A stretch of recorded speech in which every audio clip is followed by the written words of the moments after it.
evening. I want to welcome you all to call meeting to order the Government Independent School District Board of Trustees. Let the record show that there is a quorum board members present. Adam Bernard is not present.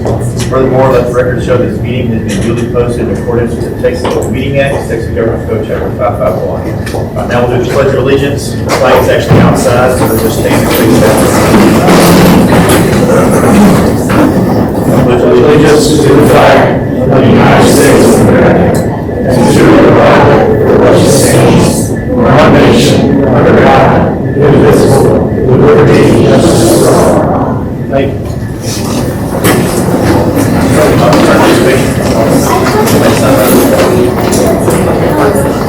Miss Stacy, anybody sign up for? All right, that'll move us on to item 3, which is the mission statement. Jason, can you take that one? Governor GISD will empower every student to attain an exceptional education that challenges them to exceed their own expectations and provide a foundation for success in life. That is newly created. Well, it's the mission statement we've had. It's newly created to be shared at the board meeting, because what we want to do is make sure the focus of our entire meeting is the mission of the school district. So by reminding ourselves and everybody here what we're here to do, that's the idea of it.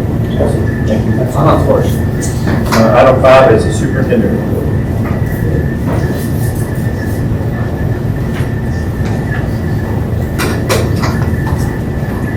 Okay, screen behind you there. Do want to introduce our new Director of Maintenance and Operations, Mr. Philip Klotch. Philip, would you stand up? Philip.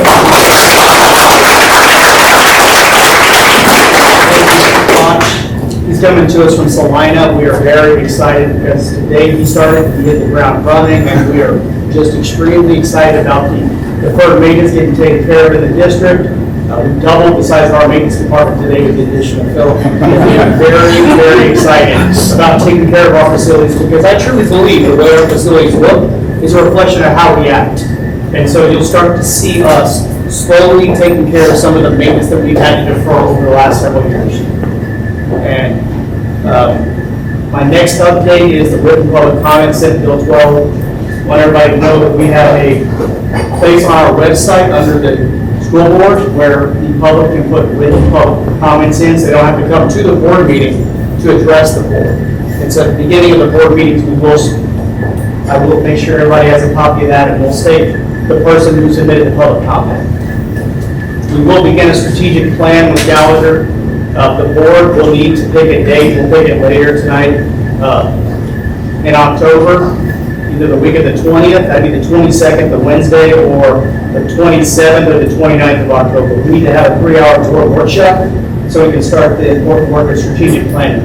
What that is a roadmap for 5 years of where we want our district to be in 5 years. Without that, we're just hoping we get to where we want to be. So it's very important that we start this process sooner rather than later. And if we start in October with the school board, there'll be surveys that go out to parents, to teachers, to students. We'll be able to understand what the community wants out of the district. And by April, we'll be able to adopt a brand new 5-year strategic plan for Governor ISD. And that's what that work is. And it's very important we get it started. Demographic study, we've already started engaging with Zonder Education. We have growth coming. We don't know exactly where it's coming, when it's coming, and how many people are coming to the region. So we want to know what they'll do is update the 2021 survey that they did, demographic study. And it's going to be useful to us as we make facility plans going forward, and know exactly where we need to build schools, how big the schools need to be. We don't waste important, very precious taxpayer dollars. We did have some damage to our facilities. We had the middle school roof and some of the flashing on top and the siding areas damaged during the storm. And the annex, the old elementary school, I'm calling it the annex, it is almost completely ruined, the roof is. So we've been working with Tasman Insurance. It is going to be an insurance claim, and we are working with Coriel Roofing. They will be the ones who take care of these 2 campuses. We'll have a separate claim with the elementary, the new one. There was a couple of $1,000 of small wooden damage to that school. Nothing that we need to have a roofing company take care of. so that we can take care of it with somebody who's a contractor. This year, what I want to start doing in the future is have our students own their education. And one of the things that students should be doing when they own it is twice a year, I want students to lead parent-teacher conferences. Because our students know what they're learning, what their needs are, more than our parents do, more than our teachers do, more than our principals do, of course. And so, starting this year, we're going to have one student-led parent-teacher conference for every student in Gunner ISD. And that's going to happen, the principals will dictate and tell the teachers and communicate to the parents and students when they'll do that. And then as of today, all but 2 of the 10 Commandment posters that were donated by the First Baptist Church were hung up. So we have 2 that we just need to move some things off the wall where they want to go in the classrooms before we can put them up. But all the rest of them are up right now. All right. The events that are upcoming, we have tonight's board meeting. I'll be in Washington, D.C. for the rest of this week doing some training that I need to get done. We do have the 25th that evening. We have a school board training in Tom Bean. That's the legislative update that's happening. And whenever we're doing teacher in-service, Ms. Bach won an award. She asked a question when nobody else wanted to raise their hand and ask a question. And in my mind, the award for that was already going to be me doing a half-day substitute for that teacher. And so on the 30th, the second half of the day, I get to go to the elementary school and be the art teacher. So I've been looking forward to that. I'll be wearing some clothes that I can get dirty. I'll be in Frisco between the 7th and 9th of October for a conference. Homecoming week is the 13th and the 17th, with the tailgate at 6 p.m. on the 15th at Tiger Stadium. We have a board meeting on the 20th here at this same room at 6 p.m. And then don't miss it, the 25th, we have our annual fundraiser for our education foundation. It's going to be bingo. And then we need to plan possible dates for our strategic plan board meeting. Like I said, Wednesday the 22nd, Monday the 27th, or Wednesday the 29th. There'll be a special call meeting just for that purpose. But that will start that at 4th work of strategic planning. Later. So with that, we can move on to student and staff recognition. Good one. Mr. Davis? Students first, right? Students first. Students first. All right. First, we're recognizing a young man who could not be here for the last board meeting for his excellent achievement on his 4th grade math STAR test. Landry Pickett, come on up.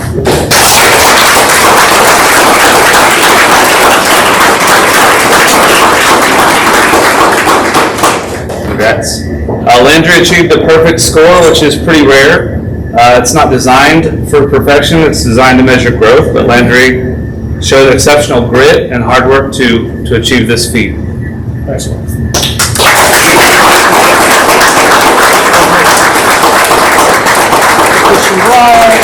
Here.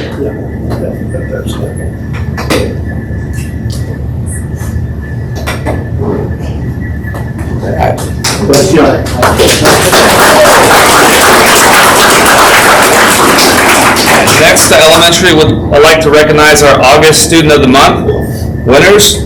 First, we have our kindergarten winner, Charlotte Gann.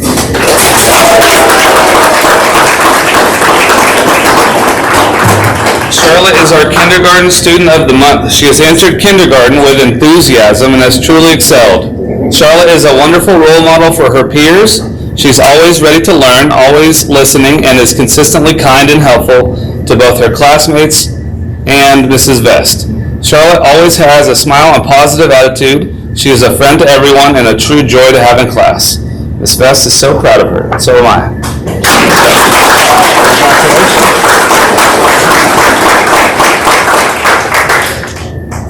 All right. Parents, if you don't mind sticking around, we're going to get a photo of the campus students of the month all at one time at the end. Our first grade student is Rosalie Cardenas. She's a first grade student of the month. Rosalie is an amazing young lady. She shows grit in her classwork. She is respectful to her teacher and has a smile for everyone in class. Mrs. Jameson is so happy she is part of their class and a role model to her classmates.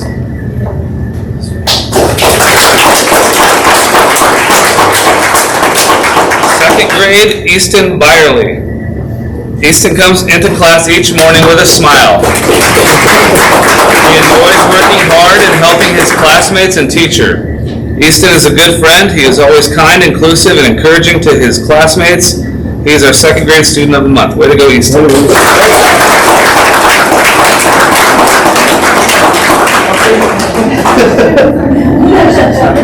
Let's go.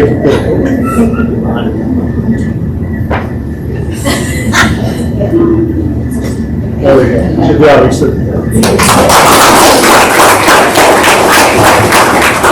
Third grade, Colt Smith.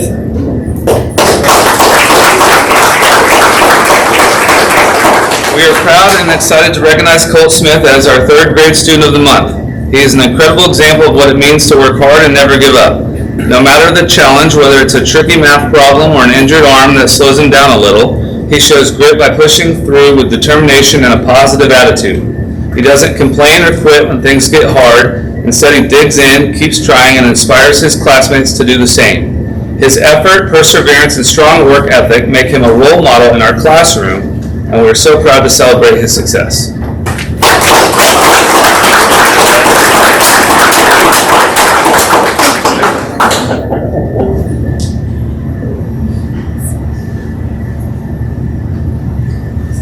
Can you get a good picture from that far away? You can see? You got a good phone. What kind of phone you got? I need to get that. I got the potato iPhone, so mine doesn't take pictures very good. All right, fourth grade, Carson Capel. Carson is such a bright, responsible, and sweet young man. He is always engaged in participating in our lessons, willing to help others in need, and such a good sport whenever we play games and engage in team-building activities. We are so lucky to have him in Gunner with us now, and so blessed to have him as one of our fourth graders.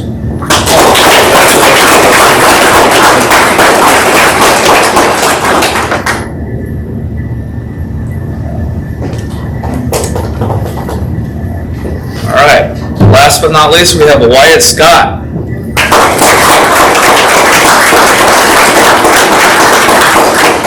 Wyatt is a never-give-up superstar who always works hard and keeps trying with a smile. He is proof that amazing determination and effort equals success. Wyatt, we love your sweet, quiet spirit and the smile that is always on your face. You are a wonderful example of a Gunner Tiger, and I'm honored to give you this award.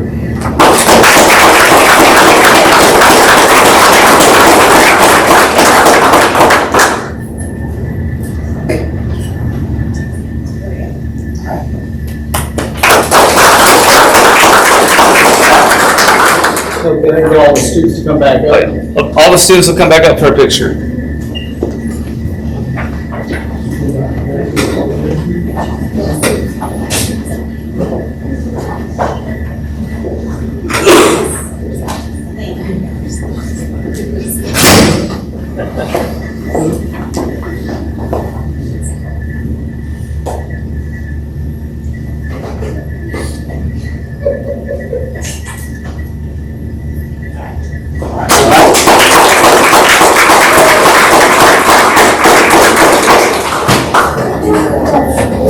Full students, please.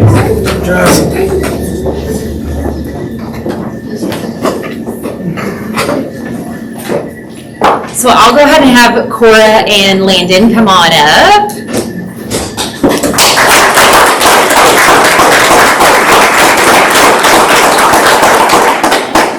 So y'all just stand right here while I brag about you. Okay, so our three students of the month from the middle school are Cora Gray, Landon Bowen, and Briar Murphy, who couldn't be here tonight. These three middle school students were honored by giving the Student of the Month award after being nominated by their teachers for outstanding behavior, academic effort, and positive attitude. These students consistently demonstrated leadership, respect, and a strong commitment to their learning, making them role models for their peers. Cora is always smiling. She's one of the happiest students that I've ever seen. She just consistently invites others into her circle. She's always making friends, always reaching out to others, and just really a wonderful role model when it comes to kindness and caring attitude. Landon sets a great example for his peers, especially those 7th grade boys that I have to talk to sometimes, but he really, really is outstanding at always making the right decision, even when no one's watching. And that's one of the biggest things in middle school that we want to honor and look for, and he's doing that just on a consistent basis. So I'm so proud of both of them and very honored to be their principal.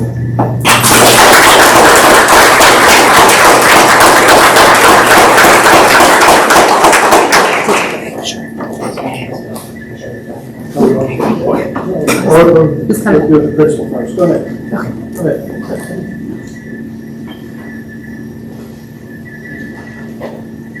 We'll do a good thing before we do it. So. Y'all scoot up. Scoot over. There we go. Go ahead.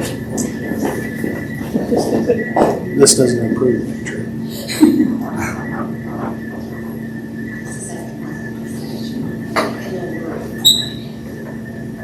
You're just being nice.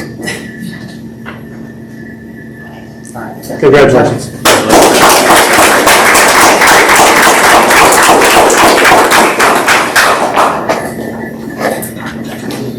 I got the privilege of introducing and recognizing our student of the month, Mr. Jackson Mazie. So if you will, Jackson.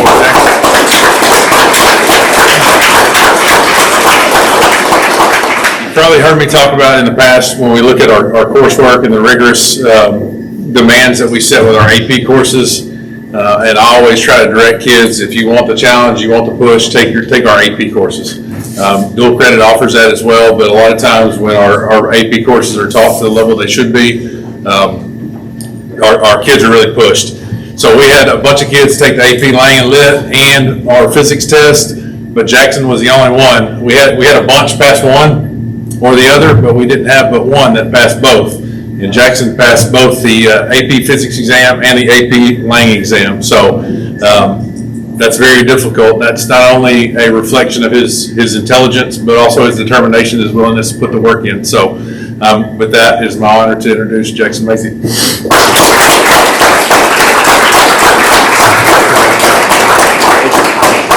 Thank you. You're welcome.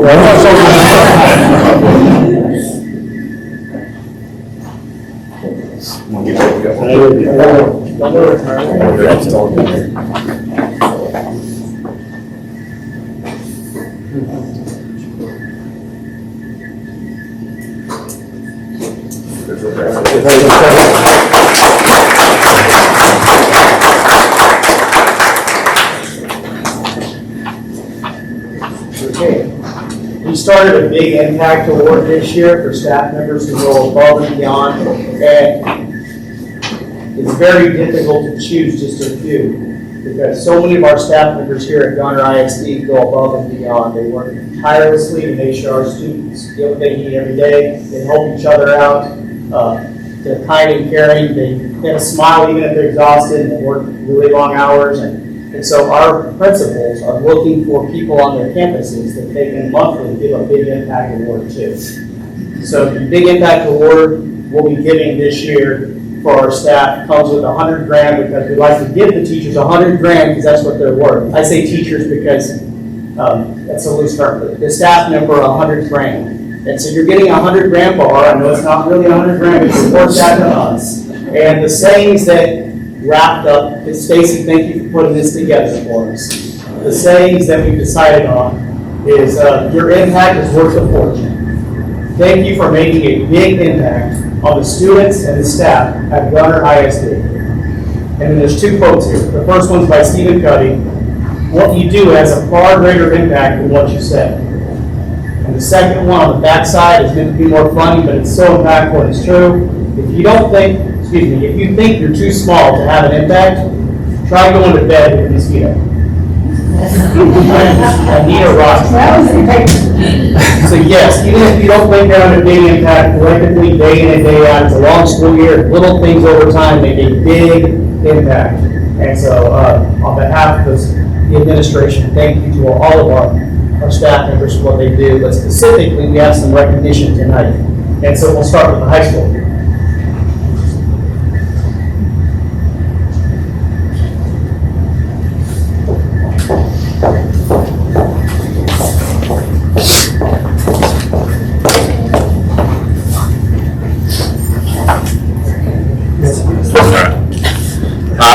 These two young ladies in front of you, I've got to have a team around me that's tremendous, because there's a lot of times that let's say they just keep me grounded, they keep me straight, they keep me in line, they keep me doing the things that are required to run a school, to help the kids. And when you begin a school year, there's a lot that goes into it. Our enrollment has grown by about 15 or 20 kids this year. They're responsible for so many things when it comes to scheduling at the beginning of the year, getting kids where they need to be, doing fixing schedules, registering for AP classes, all of that. You think counselors and you think emotional support and all those things, that's just a fraction of what these ladies do.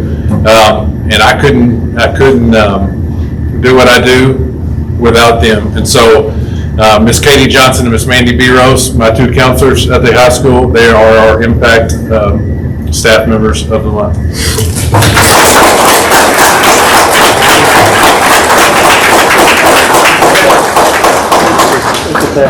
Here we go.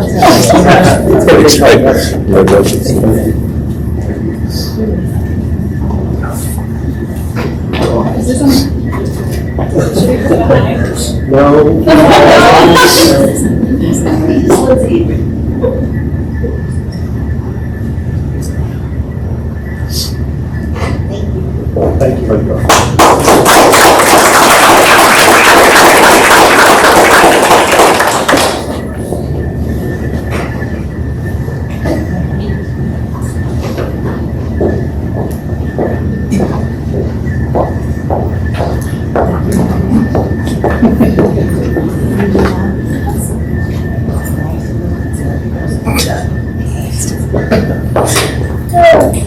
Okay, Minnie and Candy and Corey and Brooke, go ahead and come on up.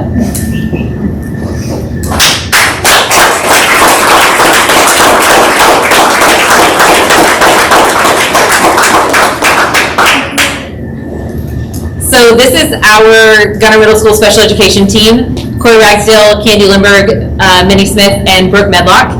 They make up just a tremendous group of educators that I could not function without. I wrote a little something, but they're being nominated this evening for the Big Impact Award in recognition of their unwavering dedication, creativity, and compassionate support for their students. They spend countless hours creating plans, reviewing paperwork, and collaborating with general education teachers, not to mention putting out probably 45 hours a day when it comes to their kiddos. Their collaborative efforts have created an inclusive and empowering learning environment where every student can thrive and succeed. One of the biggest things at the secondary level is inclusion support, and that is one of the greatest things that I've seen that has helped our students flourish. We've now gotten to spend almost 3 years together with them, and we've watched them grow from 6th graders now to 8th graders, and a lot of those kiddos have just grown tremendously, and that is a direct impact of the love and the care and the support that this team pours into them every day. They never say no, they always answer with yes, and they always do it with a smile on their face. And so I could not be more appreciative of our instructional aides and our special education teachers, and they deserve this and 10 times more. So thank you guys for everything you do.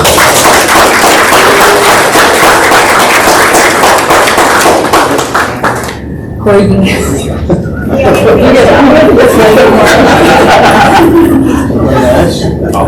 It's an odd, but this ahead of time. Come over here.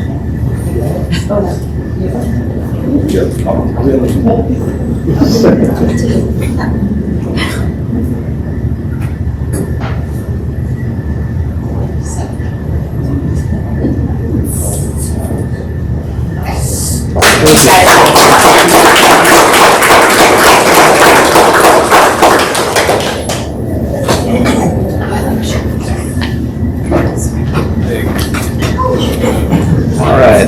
Tonight, I want to shine a spotlight on a group of unsung heroes at Gunner Elementary, our cafeteria staff.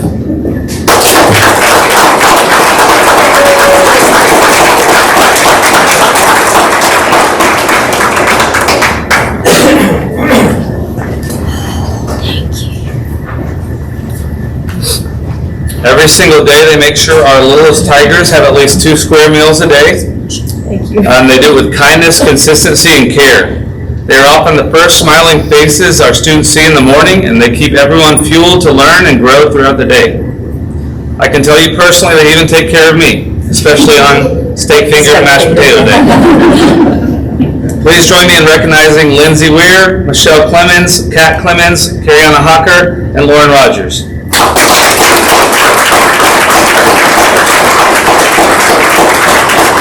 These ladies don't just serve food, they serve love, stability, and energy that helps our campus thrive. Gunner Elementary is a stronger, better place because of them.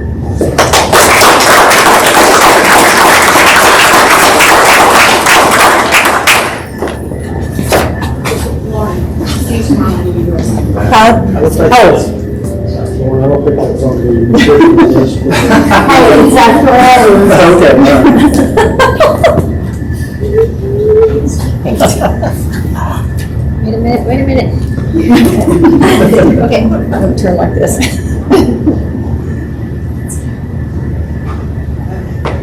Thank you.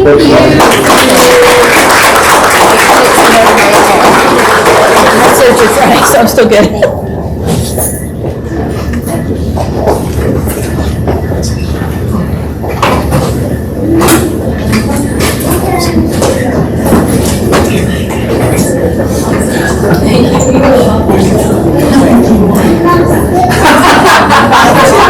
Like to stay, you are welcome to. You can stay for the rest of the board meeting, but if you want to go ahead and eat, now's the time to go ahead and do so without interrupting anything. Thank you, guys. Thank you.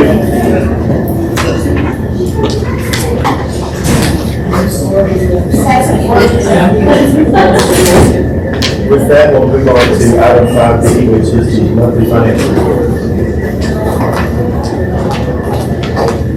Good evening. We'll start the financial report on page 5 of your board book. We'll start with the statement position by fund, and we're going to be looking at that 4th column, the ending market value. So for the general fund, we've got the 5 accounts in that. Ending market value of all 5 accounts was $2,627,900.08.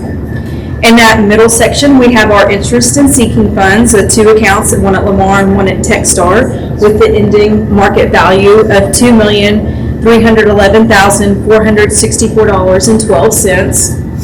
And then continuing down to the last group of accounts, our construction funds, which have 5 accounts that still have balances in them.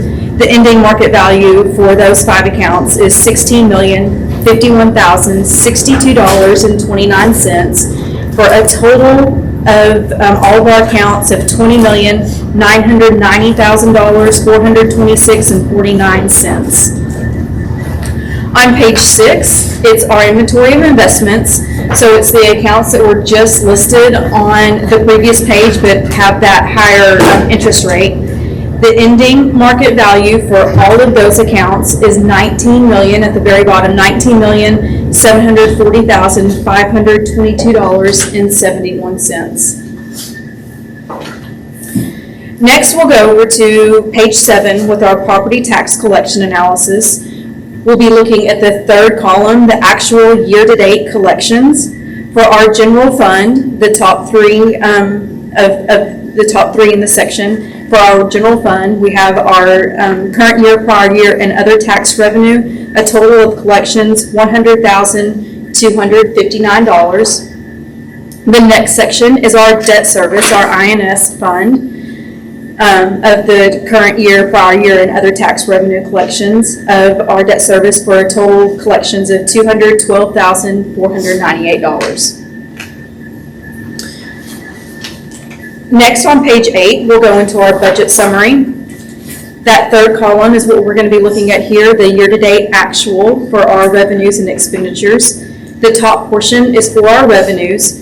So for the 25-26 school year, we have total revenues collected year-to-date of $1,748,010, which is just under 12% of what we have budgeted for the year.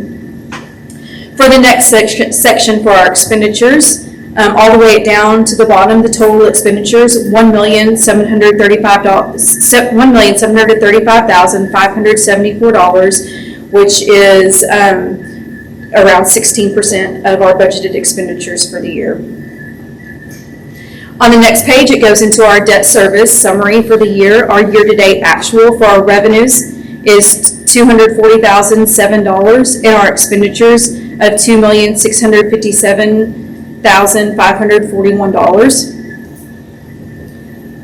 Next section is the food service. Year-to-date actual for our revenues, we've collected $162,888, and our expenditures at $97,835. Are there any questions on those? Then we have our quarterly investment report that starts on page, I think it's 18. I don't know if it's number 18. It looks at our accounts from June through August of 2025, our quarterly investments from there. It starts with our general operating fund at Lamar, ended with $902,761.66.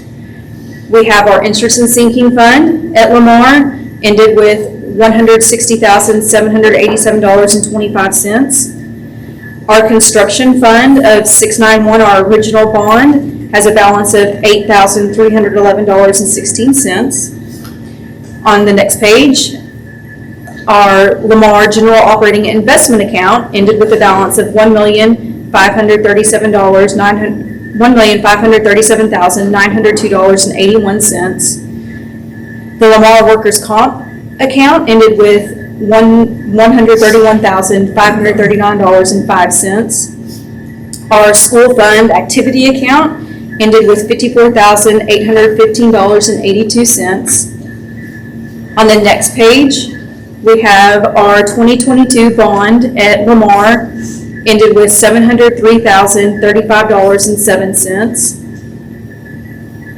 The 2023 bond fund ended with $8,061,629.04. And then the Techstar INS fund ended with $2,150,676.87. The next page begins with the Techstar Construction Fund with a balance of $19,584.77. The next one is the 2023 Bond Fund at Techstar with a balance of $7,258,502.25, ending with our Techstar General Op Investment Account of $880.74.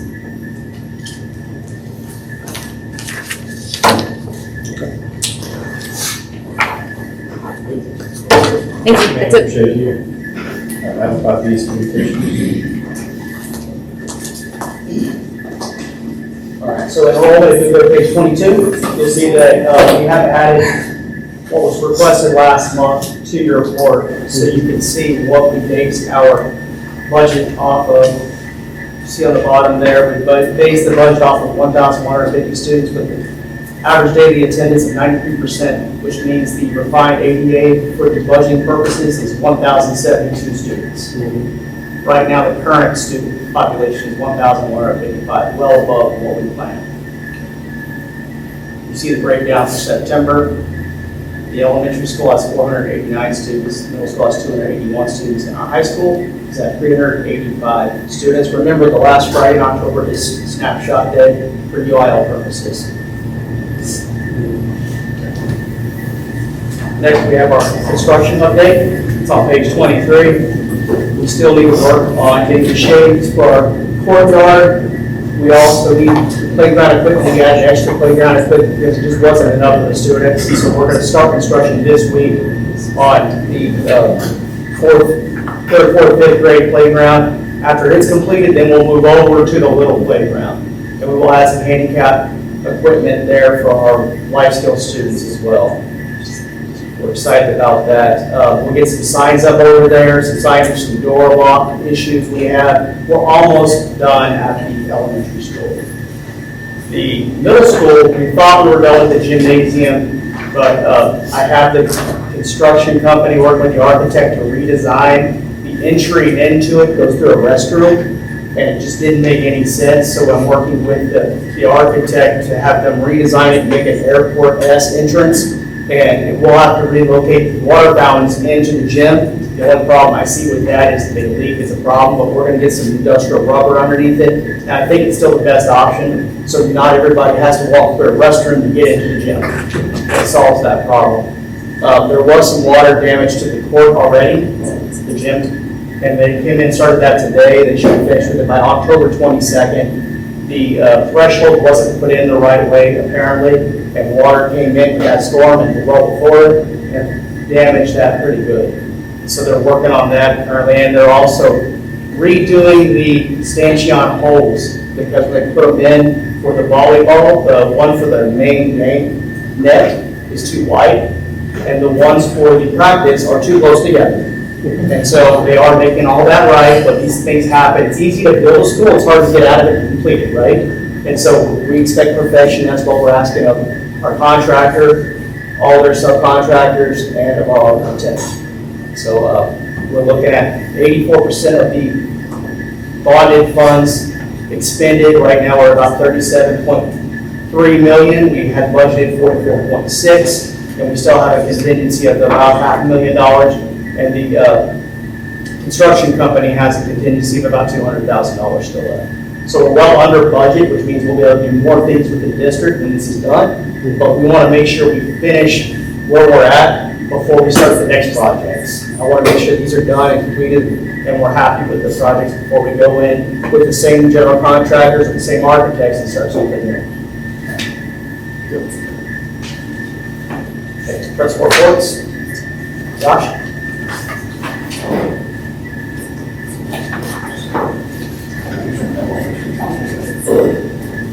Yes. All right, Dr. Enos just went over enrollment a little bit, but to break that down even further, we have 106 in our 9th grade, 113 in our 10th grade, 89 juniors, and then we have 77 in our senior class for a total of 385. Now, our attendance rate at this point is 96.4. First 9 weeks is kind of slow. Our teachers have settled in, kids are working, but a few of those recognitions. Our GHS, our pharmacy tech kids, we have 4 of those. They just started earlier this month. They are now in their pharmacies in Salina, so they have started that and working in the pharmacy. So Mr. Moore's chemistry class, I'll just highlight a few of recent. Mr. Moore's chemistry class learning about atomic theory. Ms. Mercado's class was going over indirect objects and pronouns in Spanish, so I got out of there pretty quick. Ms. Reed's class is also applying domain and range to real world situations. We have a new 9th grader, Casey Lindsay, that moved in at the beginning of this year. If you were at the game Friday, he was awarded by Dave Campbell's the Unsung Hero Award. His dad is also a coach for us, Mr. Darren Foster with Texas Farm Bureau, heard his story and put it up. Casey at 5 years old was diagnosed with a full heart blockage, and so they had to go in, do an open heart surgery, put in a pacemaker, told that he was never going to be able to play any contact sports. Casey is a very competitive kid. He wants to be just like everybody else and have that opportunity. So I think he's begged for the last 10 years. Every time he goes into the cardiologist, can I play football? Can I play football? The answer was always no. And he was being pretty persistent on, I want to play. I don't care what the risks are. And he had leads that would come in. So when he was young, so the leads that would come in, they had to put them in low. And so the risk was always, if he got hit right, they're going to pull out, and it's going to be a problem. Well, this last time he went in, I think in February, and kept back, and they said, you know what? We have a new leadless pacemaker. If you're willing to go through it, he said, absolutely. So he had the surgery back at the end of July. They put in a leadless pacemaker, and he is now with no limitations. So if you'll come on a Thursday night and watch our freshman group, he's out there running around, performing and playing well. So that was a neat story that they wanted to get out there. Varsity football is currently sitting at 2-1. Our only loss has come to the defending 4A Division I champs that are ranked number 1 right now. So we went over there Friday to Melissa and played them hard. Played them tough. I think the score wasn't a direct reflection of what our kids laid out there Friday night. You look at 4 minutes left in the third quarter, we're down by 10, still competing. So I think our kids show a lot of grit and determination there. Volleyball's currently 17-11 overall. They're 2-0 in district. Their biggest district game that I see. Last Friday they went and played Blue Ridge, which is very competitive, and we went over there and swept them in 3. So that was really good for our girls. This upcoming week, so tomorrow, the 17th, which is Wednesday. So our week's a little off this week. So we play Wednesday and Thursday. So JV White and JV Blue. JV White plays at 5 o'clock at home on Wednesday. JV Blue plays following them approximately 7 p.m. And then on Thursday, we go over to Sanger and our varsity plays them at 7:30. And then Friday, we have a volleyball district game at Howe at 4:30. So that's about all I have for now. Any questions? All right. Thank y'all.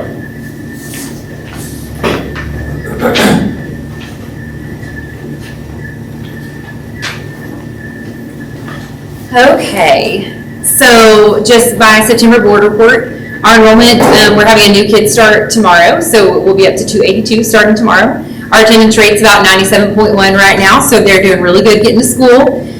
Football 7th and 8th grade teams are in full swing, along with volleyball. They're playing tonight against Leonard just right across the way. Cross country is competing really, really well. On Saturdays, we've had several kiddos medal in place. Our football team always competes well, but they're doing very well with both teams. They're all excelling, they're all winning, they're all doing what we expect. But they're also just great kiddos. I love watching student athletes perform on the court and then in the classroom, because it's just a totally different type of student that you see on the court versus in the classroom.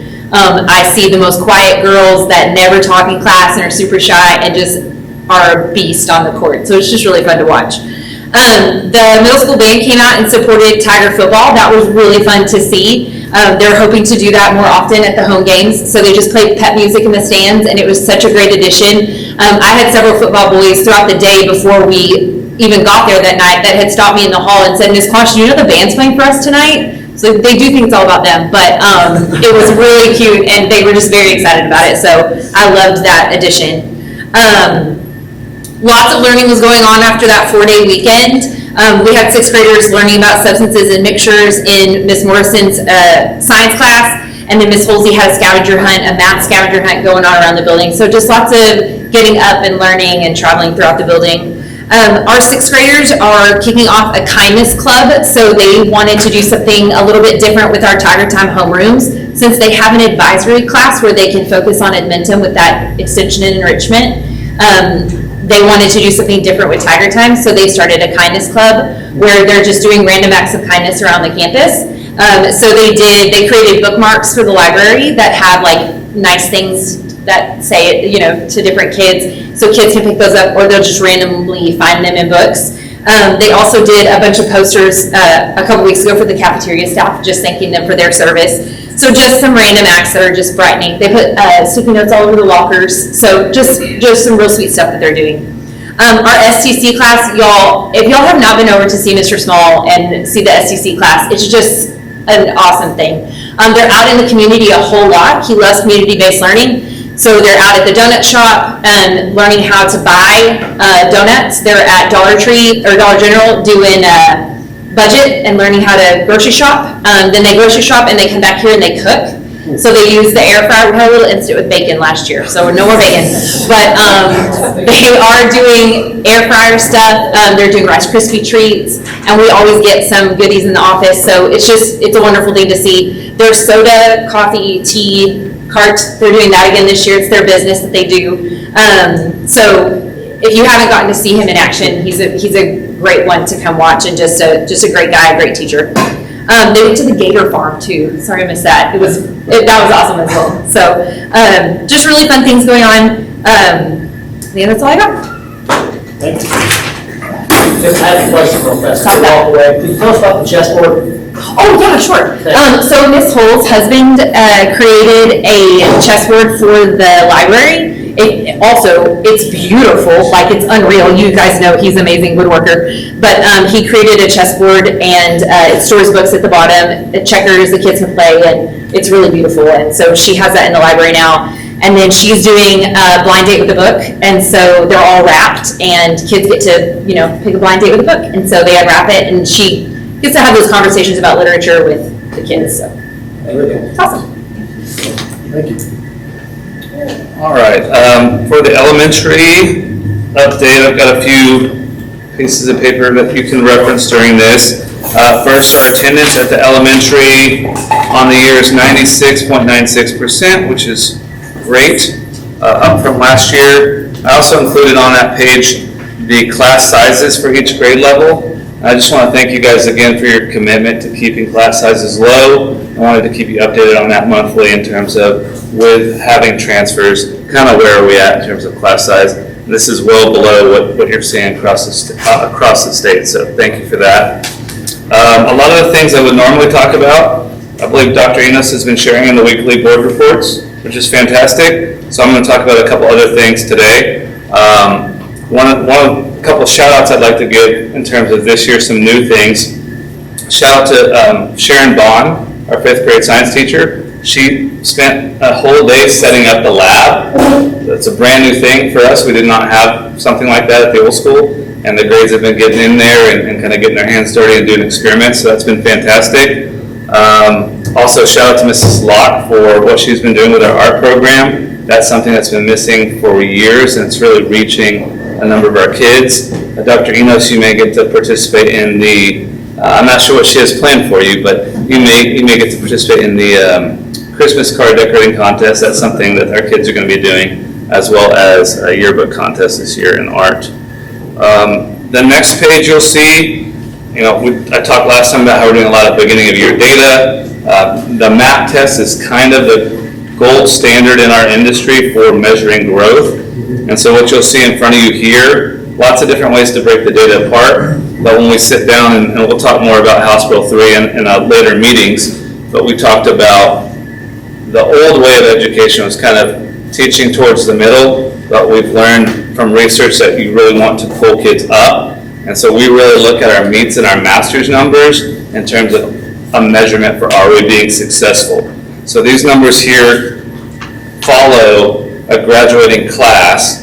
So the 2025 numbers are going to be their beginning of year map, the number of kids that would be meet or masters or the equivalent on the MAP test. And then to the right of that, you see that same group of kids what percentage scored above the 61st percentile, which would be meets or masters last year. So it's not just it's comparing apples to apples here. So you can see, and if you flip to the other pages, you can see the trajectory is largely that positive correlation we want to see.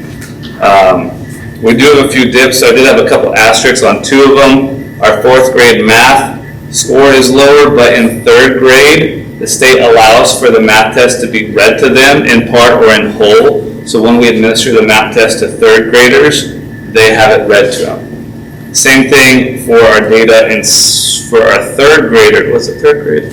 Yeah, 3rd grade this year, and reading. In 2nd grade, they had it read to them in 2nd grade. So we just did a great RV's training, talked about listening comprehension versus reading comprehension. So that accounts for a portion of those 2 particular areas with an asterisk. But these are things we look at to see, are we being how effective are we actually being within each grade level year over year. So last month we got to celebrate us being an A campus. That is wholly based off of STAR. So our A rating this year was based off of 3rd grade and 4th grade achievement scores, and then 4th grade was our only measure for growth. So this gives you kind of a different picture and maybe a better picture for how we're doing in each grade level to prepare our kids for the next level. But these are nationally normed percentiles, so you can see that our kids are going up by being in this school system. So I wanted to just put that in front of you for you to mull over. That's good. Okay. That's all I got. Any questions about anything? If you think of anything, let me know. Thank you.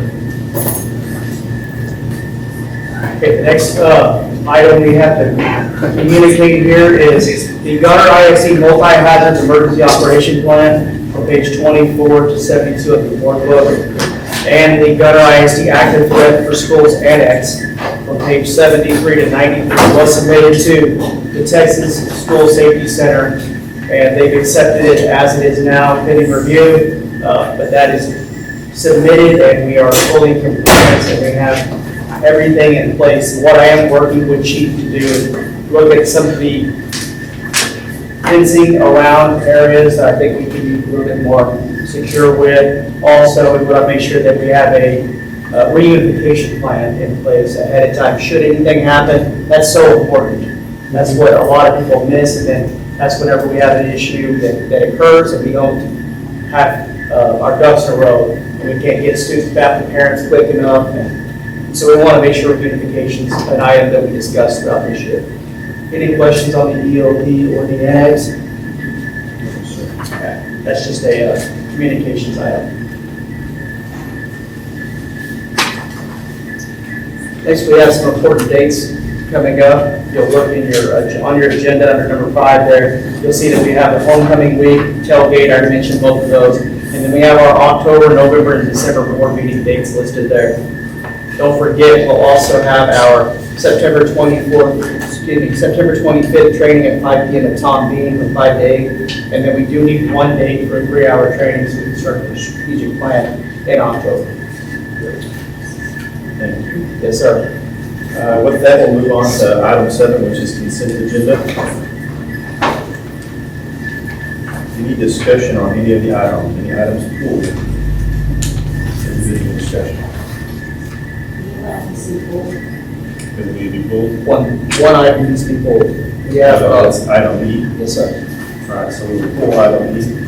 Actually, I need a motion to pull item. Item E. I'll make a motion to pull item E for the consent agenda. A second. A motion to second pull item E. All those in favor say aye. Aye. Opposed? Item E will be pulled. Any other discussion, remaining items? Need a motion to approve items A, B, C, D, F, and G. Make a motion to approve A, B, C, D, F, and G. Second. A motion to second. Any discussion? All those in favor say aye. Aye. Any opposed? Motion carries. Now we'll move into individual items. We'll start with item 7E, the ELL program evaluation. I will. So the ELL program evaluation is not complete. That's why it was pulled from the consent agenda. And we will bring that to the board next month when it is ready to go. Just needs a few more things added to it. I just wasn't ready to present it yet. We didn't get to table that until November. Take a motion to table it. I think we just did. Well, I think it was I made a motion to pull it, so we didn't act on it, so we, Sorry. It's all right. It was pulled, we didn't pull it. I'll make a motion, we table, get into the next meeting. Got a motion? Second. Got a motion second to table item E. All those in favor say aye. Aye. Opposed? Item is tabled. The next item on is 8A, which is consider approval to adopt House Bill 3 goals for continuous growth. Yes, sir. They are on page. Can I help you? 117. I'm sorry, 124. 124. I'm also going to project them behind us so everybody can see what we're talking about. We love it. You want to come up here a little closer? What did you say? I said, good luck. I said if he wants to come a little closer. Yeah, you might want to. I mean, I can also make it bigger. Let me see what I can do. Yeah, Look at that. that's fine. Important that you all come to meetings so you can see as much as possible of what we're looking at. House Bill 3 is a growth measure that was passed years ago by the Texas legislature, and every school district needs to pass goals that show that they're having students in 3rd grade measured and grow continuously for literacy, numeracy, and then CCMR for high school students. Underneath those, we measure pre-K, kinder, and then 1st and 2nd literacy, the same thing with numeracy. And then for our CCMR, we measure IBC attainment, military, joining the military, enlisting, and then we also measure dual credit attendance and completion. So with that, I'm going to go ahead and present the literacy first. The goal will be the percent of our third grade students will score 64% this last year, and that will go up to 73% by 2029 as measured by STAR readiness. That's at the MEETS grade level, and that's where we want to make sure we're not just focusing on approaching, because approaching may get us what we need to get the passing score, but it's not at grade level, so we're always going to focus on MEETS. So that's goal 1, and then goal 1.1, like I said, we're going to measure pre-K. So early child literacy for pre-kindergarten is going to be on track for CLI Circle. Currently, it was at 80%. It's going to go up to 86%. The numbers here are wrong on top. It should be 80 to 86%. We're looking at all these numbers, and that is my fault. We'll go ahead and do that. The yearly target goals are right. The yearly target goals are correct. And then the same thing for our kinder students. They get measured in class for literacy. And we're going to go from last year 70% to 2029 of 80%. So we're going to see continuous growth, and we're going to measure that and make sure that our students are reaching their progress monitor goals. And then finally, our first and second grade literacy is 1.3, and that is going to be measured on MAP testing. As was said earlier by Mr. Davis, that is really our standard for measuring student growth. And so we're going to use that measurement to go from 70% this last year up to 75%. And as we move on to numeracy, the overall 2.0 goal for numeracy is third grade students as measured by STAR on grade level goes from 62 to 72%. 62 last year, we want to make sure that we go up 10% by 2029 to 72%. We break that down for our progress monitor goals.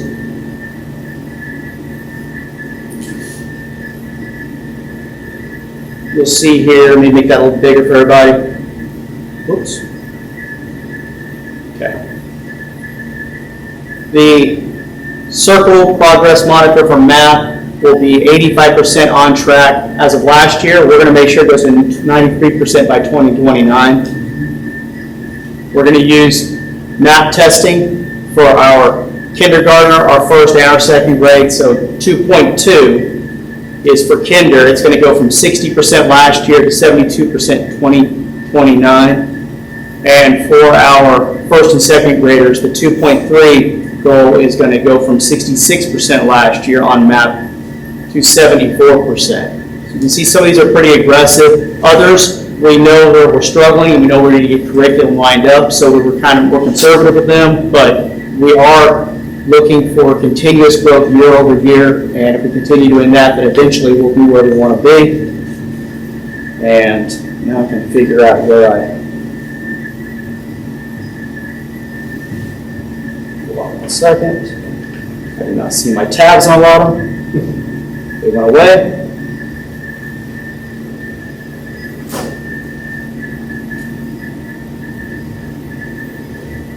There they are. Just have to open it again.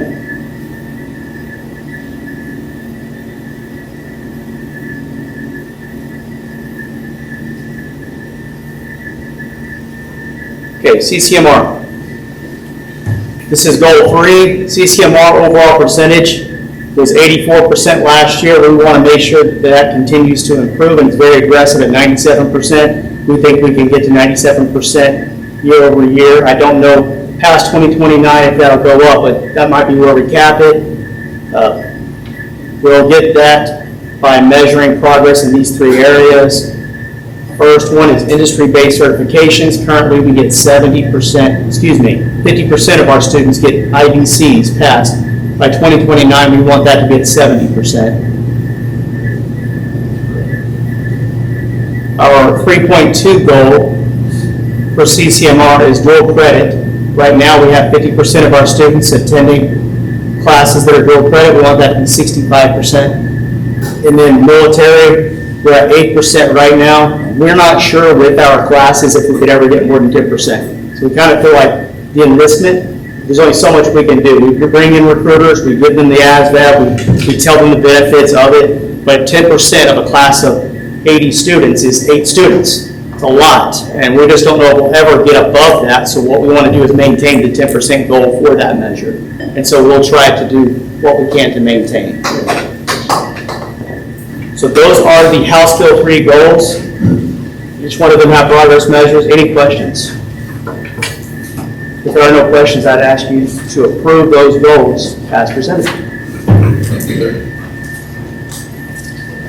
Any more discussion on item 8A? Shall I make a motion? I move to approve as presented. A motion from Shelley. Second. Second, Dr. Hector, Dr. Harris. All those in favor say aye. Aye. Any opposed? That moves to item 8B, which is consider approval for Dr. Enos to submit 4 ELL waivers for 25 to 26 classroom teachers. Told you last month we had one. Heidi did a really good job of vetting them all. We are 4 more short. 4 more teachers do not have what they need to have their certifications. We thought they did. Through vetting it, we know that now they don't, so we're working this year to get that done. The state allows us to get a waiver for it, so luckily we know now who needs them, and that's accurate, so we asked for 4 more teachers to get the waiver for ELL services for this year. Any questions or comments? That's a waiver for this year, this everything, it's like just for the year. Correct. They have till April to get it done. They're going to get it done. If there are no questions, my recommendation is that we approve it as presented. If there are any motion, I'll make a motion to approve the 4 waivers. second. Motion is second. All those in favor say aye. Aye. Any opposed?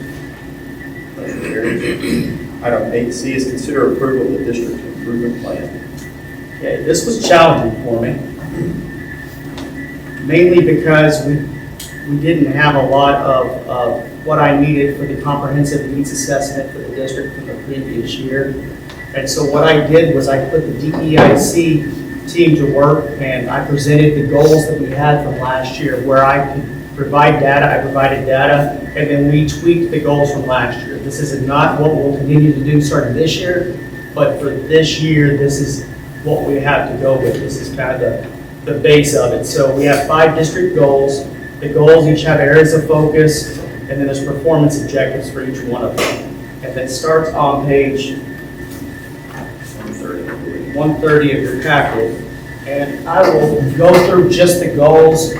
If you want to talk about any of the performance objectives, I have no problem doing that. We also have action items in your packet where you can see what types of things our administrators, counselors, some of our teachers will be doing to achieve each one of the goals. And we're going to measure, at each quarter, we're going to measure where we are for each one of the 5 goals. And at the end of the year, we'll do a comprehensive needs assessment with a group of stakeholders, which are teachers, community members, business owners, administrators, and we all get together and we decide where are we at in these 11 areas: technology, instruction, curriculum, safety. We go through 11 different areas and find out where we really are, and that's what we'll use next year to build our district improvement plan goals.